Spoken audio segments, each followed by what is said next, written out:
हम सभी का सौभाग्य है कि हमको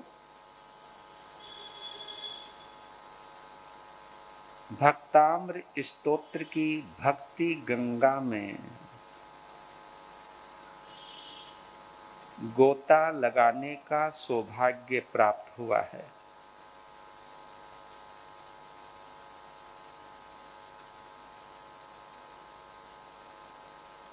हमने कुछ ज्यादा नहीं करना, बस डुबकी मारनी। इस भक्ति गंगा को आचार्य मानतुंग ने भगीरथ बनकर इस गंगा को लेकर के आए हैं। और अचरज की बात तो यह है कि इस गंगा की गंगोत्री काल कोठड़ी बनी, वहां से निकली है ये। क्योंकि गंगोत्री तो आचार्य मानतुंग की हृदय स्थली है।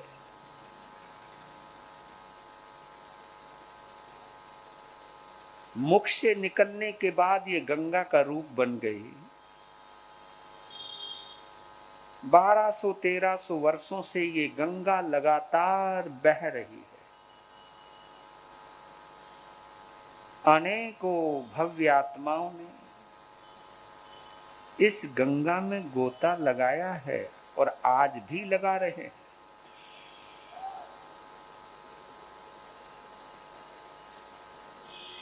यह गोता हमारे अशुभ भावों को तो धोता ही धोता है।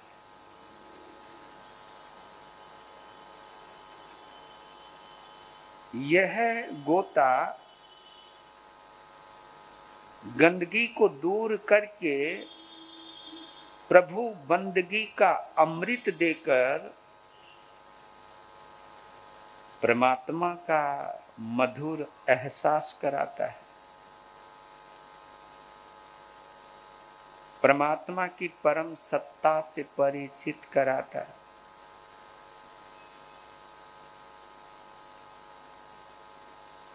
ये बात मैं बार बार दोहराता हूं कि आपके और हमारे भाव में जितनी गहराई होगी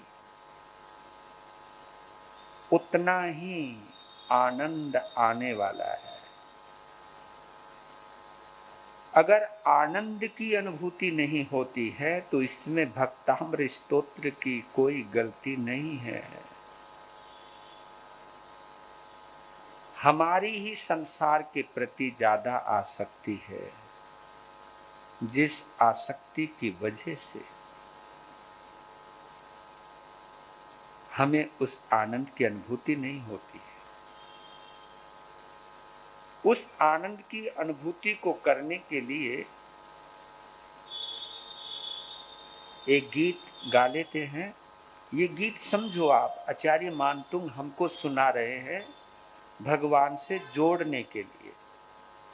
भक्ताम्र की भाव यात्रा के साथ यात्रा करने के लिए वो हमें प्रेरणा दे रहे हैं।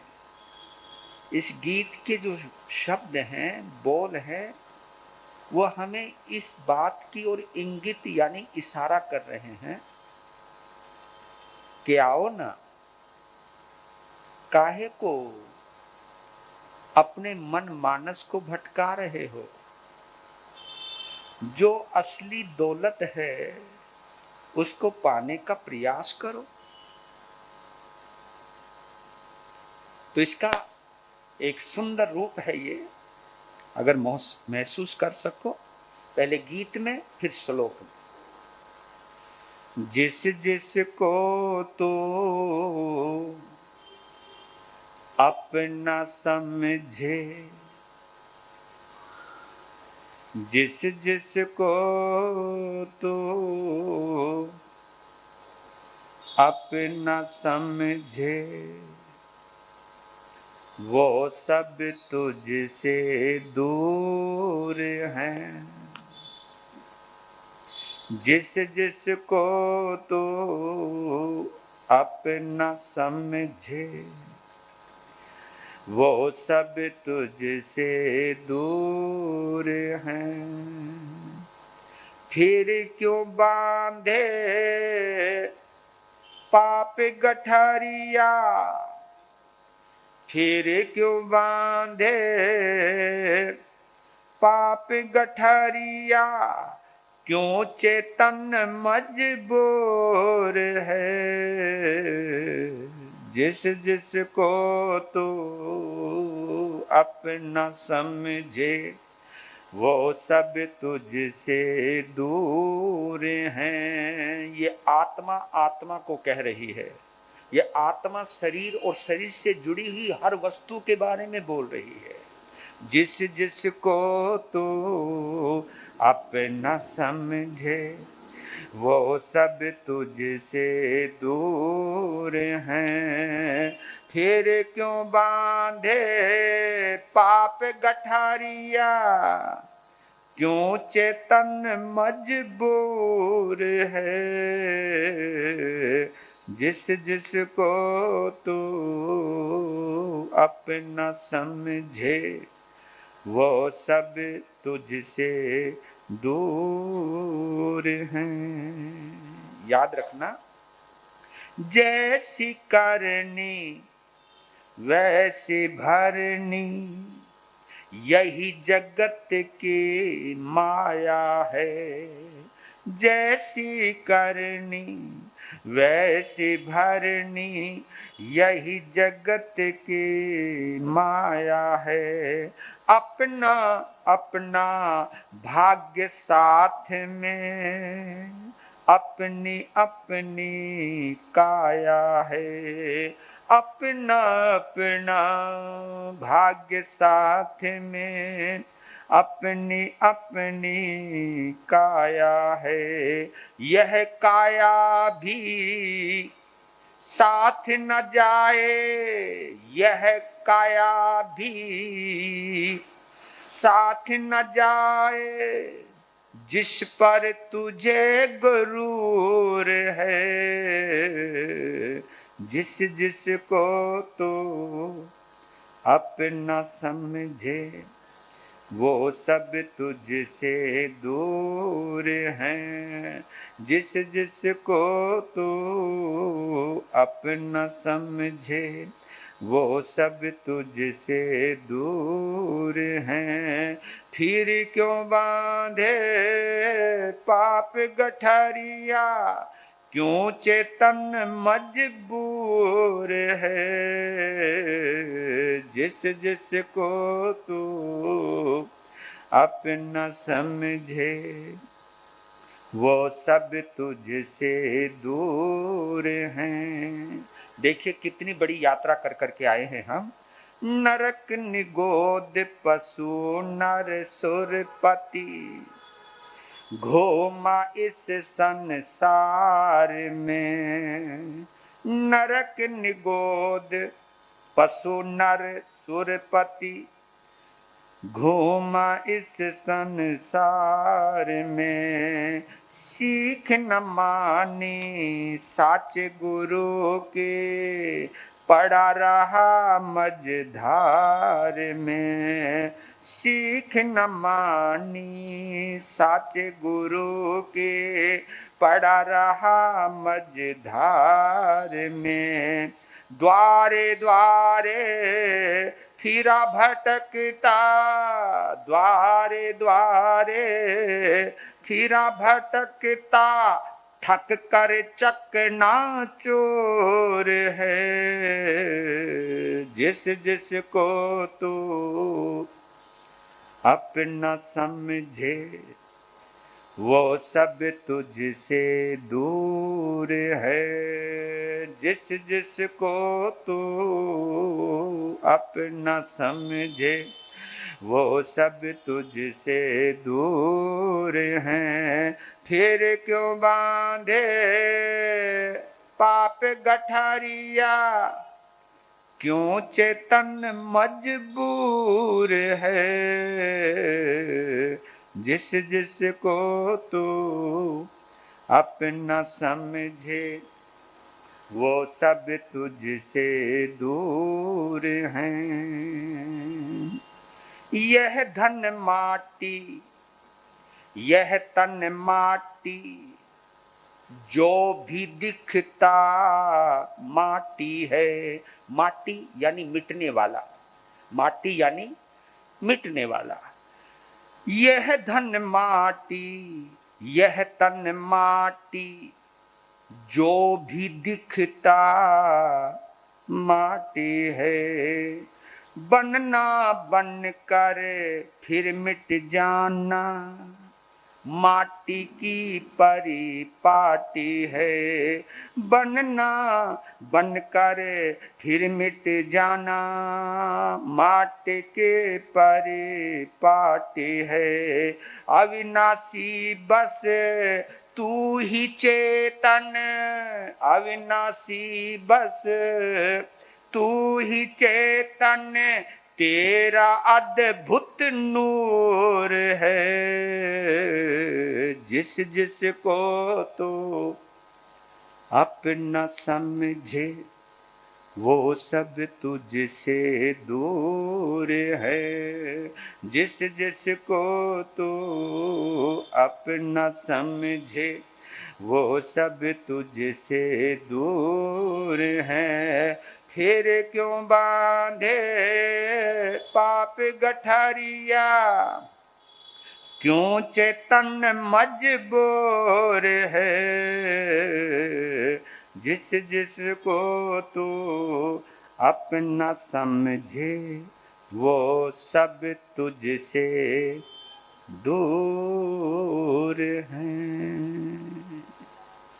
यही एहसास दिलाने के लिए आचार्य मानतुंग हम सभी को इस भाव गंगा में गोता लगवाना चाहते हैं कि तुम्हें ईश्वर के साथ जुड़कर अपनी नश्वरता का ज्ञान हो सके।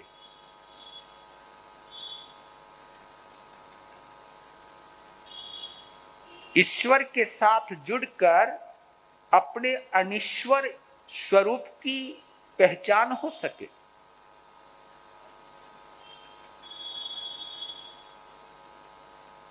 अमृत से जुड़कर तुम भी अमृत बन सको।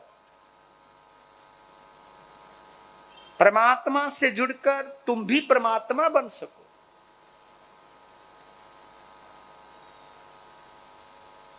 ये शायद इतना गहरा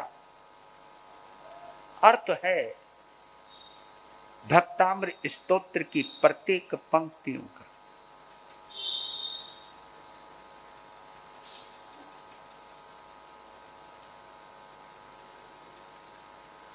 कभी कभी हम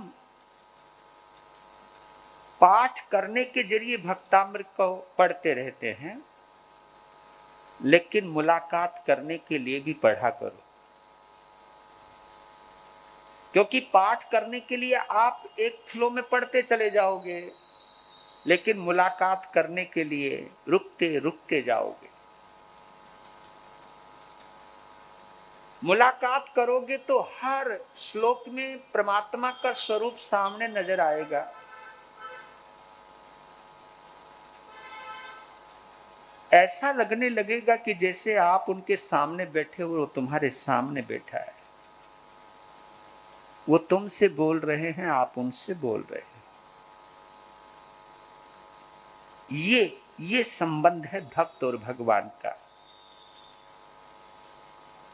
जो हम आंखों के जरिए या स्मृति के जरिए, हाँ ये जरूर याद कर लेना, क्योंकि कईयों को भक्तामृत स्तोत्र कंठस्थ होता है, तो कंठस्थ होने का मतलब है वो आपकी स्मृति का हिस्सा है। स्मृति आपकी यादों का हिस्सा है, आपकी स्मृति का हिस्सा है, भक्ति का नहीं। देख के पढ़ते हैं तो शब्दों से रिश्ता है, भगवान से नहीं। लेकिन जब हम भाव पूर्वक पढ़ते हैं, डूब जाते हैं, और कभी कभी तो एक ही श्लोक में खड़े के खड़े रह जाते हैं।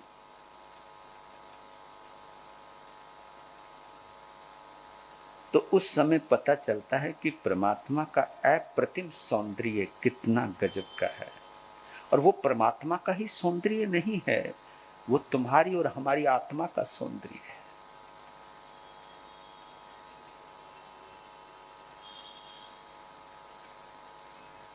इस सौंदर्य का अनुभव करने के लिए भी कभी भक्ताम्र स्तोत्र से मिला करो, पढ़ा मत किया करो, मिला करो।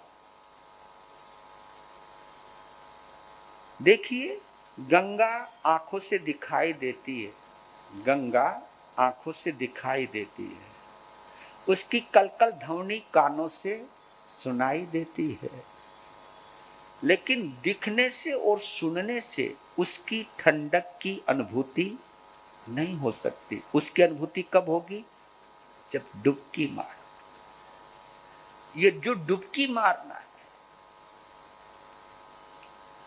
और शायद क्योंकि भक्तामृत स्तोत्र के रचयिता आचार्य मानतुंग हैं, तो कितनी गहराई से उसमें गोता लगाया होगा, और उस गोते में जो आनंद आया है वही आनंद उनके शब्द बने हैं, और वही शब्द उनके मुंह से उच्चरित होते गए।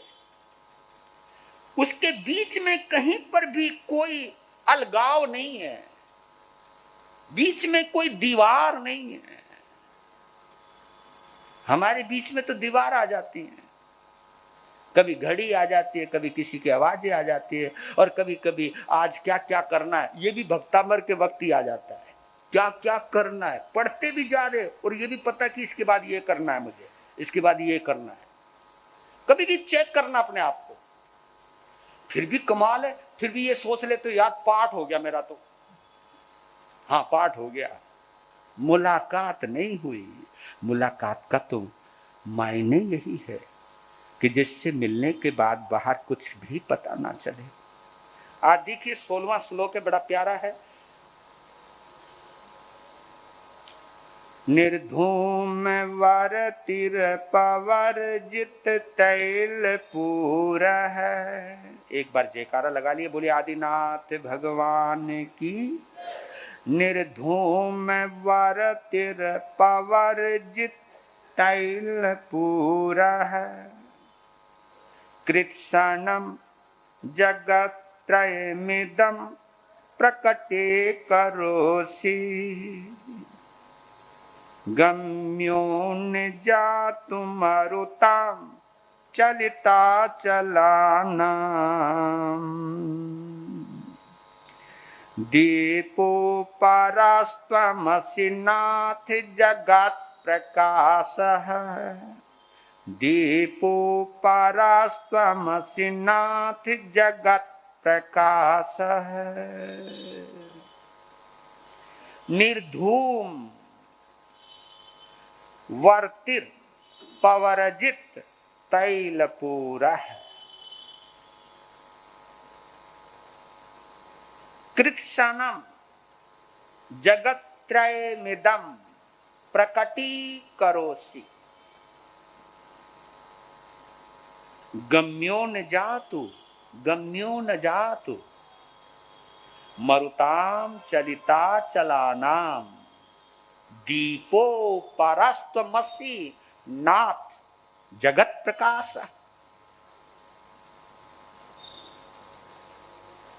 हे नाथ, हे मेरे सरताज, हे मेरे हृदय के स्वामी, हे मेरी श्वासों के शहंशाह, मेरे दिल के बादशाह।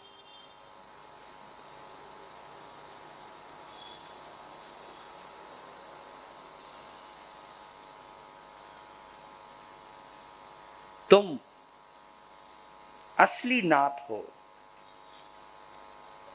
नाथ यानी असली मालिक हो। इसके दो अर्थ होते। शरीर का कोई मालिक नहीं होता, हम इस शरीर के मालिक नहीं हैं।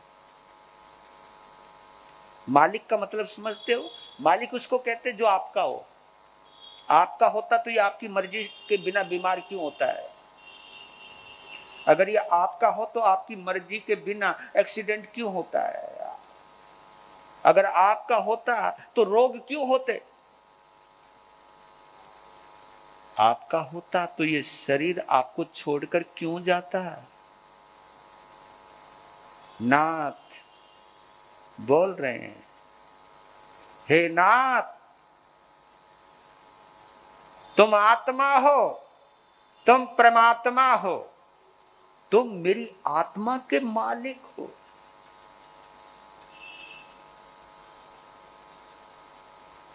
और प्रभु आप इस जगत को प्रकाशित करने वाले एक अद्भुत अलौकिक, अलौकिक समझ लीजिए, अलौकिक दीपक हो। आपको यानी आप जैसे दीपक को ना बाती की जरूरत है, ना तेल की जरूरत है। और प्रभु तेल बाती के अभाव में धुआं भी नहीं, नहीं तो अधिकांश जहां दीपक जलता है वहां ऊपर की जगह को काली कर देता है, धुआं निकलता है, कालस निकलती है। लेकिन प्रभु आप तो अद्भुत दीपक हो, निर्धूम हो। निर्धूम वर्तिर पवर्जित तैल पूरा, निर्धूम वर्ती, निर्धूम बाती, बाती निर्धूम जिसमें धुआं नहीं है। व्याख्या कर रहे हैं वो, अपवर्जित तेल पूरा है। एक निर्धूम वर्ती अलग है, अपवर्जित तेल पूरा है। आपका दिया ऐसा है जिस दिए को तेल की जरूरत ही नहीं है। ये बहुत गहरी बात कह रहे हैं। ना बाती है, ना तेल है, ना धुआं है, वहां तो केवल ज्योति है। वहां तो केवल ज्योति, ज्योत है। और ये आश्चर्य है, क्योंकि इस आधार पर आप ये समझ सकते हैं दीपक दो प्रकार के होते हैं। एक दीपक मृणमय होता है और एक दीपक चिन्हमय होता है। मृणमय जो मिट्टी से बना है, जो किसी मेटल से बना है, किसी पदार्थ से बना है, जो आंखों का भी विषय है, हाथों का भी विषय है, क्योंकि छुओगे उसे, आंखों का भी विषय है, आठों स्पर्श है उसके अंदर, उसमें रंग भी है, गंध भी है, सब चीज है उसके अंदर। उसको मृणमय दीप कहते हैं, मिट्टी का दीपक कहते हैं। मिट्टी में सब आ गए, क्योंकि चाहे वो चांदी का है, चाहे वो सोने का है तो सब पृथ्वी काया है। पृथ्वी काया से जुड़े हुए जितनी भी चीजें हैं ये सब पृथ्वी काया है। चाहे हीरे हो, चाहे रतन हो, चाहे मिट्टी हो, चाहे सोना हो, चाहे चांदी हो, चाहे तांबा हो, सभी मिट्टी से जुड़ी हुई चीजें हैं। इसलिए उसको एक ही शब्द में बोल दिया, मृणमय। एक दीपक मृणमय होता है, बना मिट्टी का बना हुआ दिया होता है। उसी मिट्टी के बने हुए दिए को ही बाती की जरूरत पड़ती है, उसी को तेल की जरूरत पड़ती है, उसी में से धुआं भी उठता है। ये सब चीज देखो, मिट्टी का दिया अहंकार का दिया है, मिट्टी का दिया कषायों से जुड़ा हुआ है, विषयों से जुड़ा हुआ है। मिट्टी के दिए के लिए श्वासों का तेल भी चाहिए। हाँ, और ये दिया, ये मिट्टी का दिया तभी तक जलेगा जब तक इसमें सांसों का तेल भरा हुआ है। ये बॉडी अगर तुम गौर करो ना, ये एक खिलौना है, खिलौना।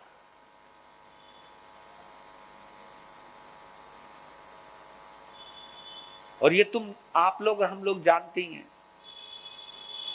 जितनी चाबी भरी राम ने उतना चले खिलौना। ये खिलौना तभी तक है जब तक चाबी भरी हुई है इसके अंदर। चाबी खत्म वहीं रुक जाएगा, श्वासें खत्म वहीं थम जाएगा। हो बताओ, हमारा जो मिट्टी का दिया है, एक फूंक भी मारो तो बुझ जाएगा, एक धक्का लगे तो आदमी मर जावे। हाँ, आदमी 2 फुट से गिरे तो मर जावे, हड्डी टूट जा, कुछ भी टूट जा भैया, मृणमय है, मिट्टी है, टूटेगा।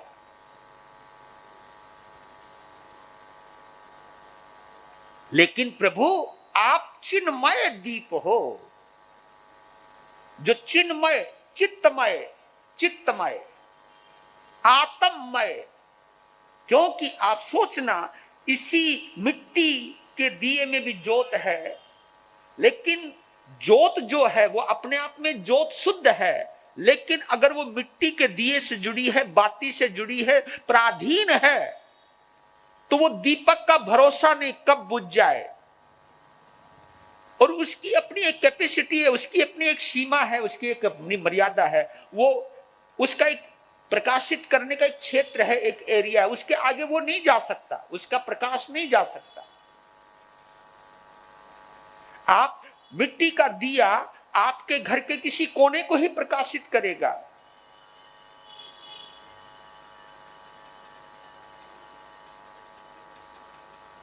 लेकिन आप तो अद्भुत दीपक हो प्रभु, निर्धूम वर्तिर पवर्जित तैल पूरा कृत सनम जगत्रय मिदम प्रकटी करोसी। कमाल है, हमारा घर का दिया तो हमारी कोठड़ी को ही दिखाता है, लेकिन तुम ऐसे दीपक हो, कृत सनम यानी, कृत सनम यानी समस्त, समस्त, कृत सनम क्या, जगत्रय, जगत्त्रयम, तीनों जगत को, इदम, इदम यानी यह, यह यानी ये वाला दीपक, प्रकटी करोसी, प्रकट करता है। आपके दीपक में तो तीनों लोग झलकते हैं। और ये दीपक केवल भगवान आदिनाथ का नहीं है, ये दीपक हमारा भी है। जो दीपक की क्षमता भगवान आदिनाथ में है, वही क्षमता हमारे पास है, क्योंकि आत्मदीप है, ये आत्मदीप है।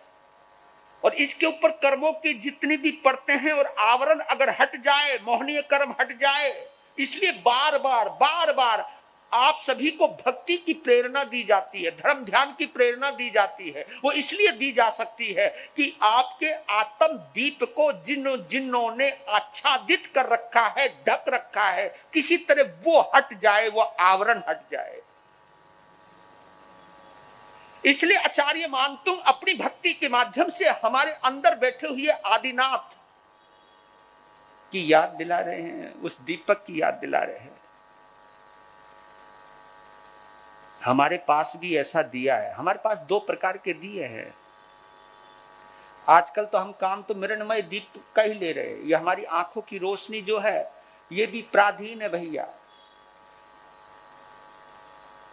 ये भी दर्शनावरणी है, कर्म के आधार पर ही चल रही। जितना क्षोभ समय उतना ही देख सकते हैं हम, उतनी ही है।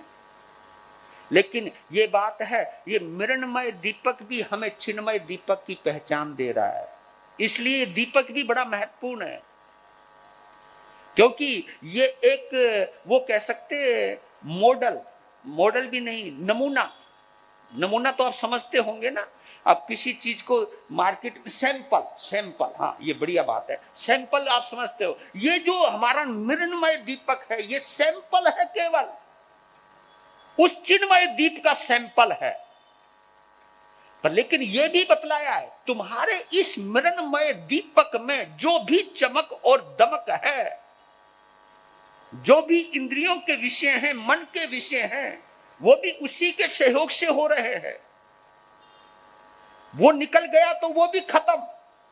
लेकिन ये चीज बतला रहे हैं कि मृणमय दीपक को छोड़कर कब वो वक्त आएगा जब तू चिन्मय दीप बनेगा, और चिन्मय दीप तब बनेगा जब तेरे मोहनीय कर्म का क्षय हो।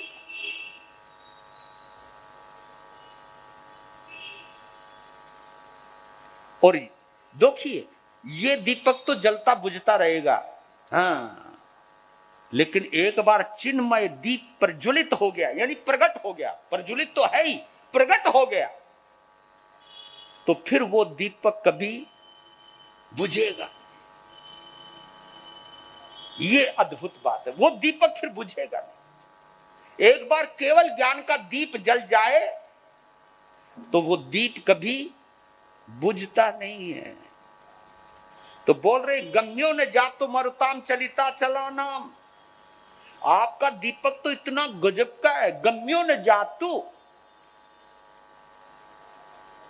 मरुताम चलिता चला नाम। वो हवा जो पर्वतों को उड़ा दे, हाँ, वो हवा जो पर्वतों को उखाड़ दे, वो हवा भी इस आत्म दीप को बुझा नहीं सकती। गम्यो न जातु, हाँ, उसकी पहुंच से बाहर है। चलिता चलाना, इसके अंदर दो शब्द हैं, एक चलित है और एक अचलाना। अचल, पर्वतों को अचल कहते हैं, अचल, है ना। ऐसी भी हवाएं चलती हैं जिन पर्वतों को हम अचल कहते हैं, वो भी उखड़ जाते हैं जिसमें। और उसका एक छोटा सा रूप बतला देता हूं, अगर आप बुजुर्ग हो, कईयों ने देखा हो, पहले मिट्टी के टीले हुआ करते थे गांव में, है ना, मिट्टी के टीले। एक अंधड़ ऐसा आता था, ऐसा अंधड़ आता था, एक टीले को वहां खत्म करके दूसरी जगह उस टीले को बना देता। एक ऐसा भंवर आता था, वो पूरा भंवर उस मिट्टियों को गोलाई में ले जाता और कहीं पर टेक देता था। देखते देखते वो टीला उखड़ जाता था। तो एक एग्जाम्पल है, क्योंकि मिट्टी का टीला है इसलिए चला गया। लेकिन मिट्टी जब मजबूत बन जाती है, पत्थर बन जाती है, तो वो भी तो वो चीज है। एक ऐसी भी हवा चलेगी जो बड़े बड़े पर्वतों, जो अपने आप को अचल कहते, जो कभी चलायमान नहीं होंगे, वो भी चलित हो जाएंगे, वो भी विचलित हो जाएंगे। और हम सभी सोपकर्मी आयु वाले हैं। इसका मतलब ये भी है, सोपकर्मी आयु जानते हो आप, सोपकर्मी, है ना, जिनको हम अकाल मृत्यु कह देते, कहने को कह देते कि अकाल मृत्यु है। अकाल मृत्यु का मतलब ये है, समझ लीजिए, इसको भी थोड़ा सा कंफ्यूजन है इसके अंदर भी, कहने को आता है। और वैसे देखा जाए तो हर किसी का अकाली मृत्यु है। अकाल मृत्यु का मतलब जानते हो, जब हम मरना नहीं चाहें तब मर जा। इसका मतलब मैं नहीं चाहता ये मरे, वो मर जा, मैं खुद नहीं चाहता मैं मरूं, मैं मर जाऊं। मरना तो कोई चाहता ही नहीं, इसलिए अकाल मृत्यु है। जीना तो सभी चाहते, उस काल को हम पसंद ही नहीं करते। जब हम मरेंगे तो देखा जाए तो मरते तो सभी अकाली हैं, क्योंकि किसी में इच्छा ही नहीं। ये भी नहीं सोचते कि चल यार, इस शरीर से बहुत काम ले लिया, इस मुंह से बहुत खा लिया, इन आंखों से दुनिया बहुत देख ली, इन कानों से दुनिया की बातें बहुत सुन ली, अब इन सब इंद्रियों का मैं गोपन करता हूं, अपने आप